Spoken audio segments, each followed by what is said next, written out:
잔혹동화 헨젤과 그레텔. 옛날 옛적 깊은 숲속에 가난한 나무꾼 가족이 살고 있었어요. 지독한 굶주림에 지친 부모는 어린 헨젤과 그레텔을 숲속에 버리고 말았죠. 첫 번째는 조약돌 덕분에 무사히 돌아왔지만 두 번째는 그러지 못했어요. 빵 부스러기는 새들이 모두 먹어버렸고 아이들은 칠흑 같은 숲에 갇히고 말았죠. 얼마나 헤맸을까요? 아이들 앞에 거짓말처럼 과자로 만든 집이 나타났어요. 지붕은 초콜릿, 창문은 사탕, 벽은 달콤한 쿠키로 만들어진 집이었죠. 굶주린 아이들은 정신없이 집을 뜯어먹기 시작했어요. 그때 집 안에서 오싹한 목소리가 들려왔어요. 누가 내 집을 갉아먹고 있느냐. 문이 열리고 나타난 것은 쭈글쭈글한 노파, 바로 마녀였어요. 마녀는 아이들을 집 안으로 끌고 들어가 헨젤을 철창에 가두었어요. 그레텔에게는 헨젤을 살찌울 음식을 만들라고 시켰죠. 마녀의 계획은 간단했어요.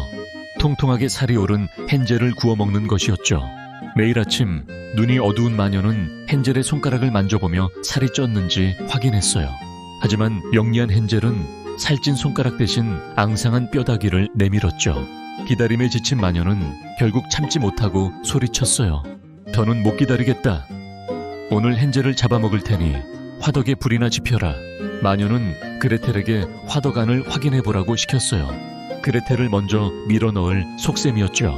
하지만 그레텔은 마녀의 속임수를 눈치채고 말했어요.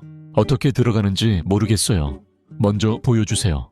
마녀가 화덕 안으로 머리를 들이미는 순간 그레텔은 있는 힘껏 마녀를 밀어넣고 쇠문을 닫아버렸어요. 마녀의 끔찍한 비명소리가 집안에 울려 퍼졌지만 아이들은 눈 하나 깜짝하지 않았어요. 오히려 그 소리가 끝나기를 조용히 기다렸죠. 마녀가 재가 되자 아이들은 마녀의 집에서 보물을 찾아 자루에 가득 담았어요. 그리고 마침내 그토록 그리워하던 집으로 돌아왔죠. 하지만 집에는 아무도 없었어요.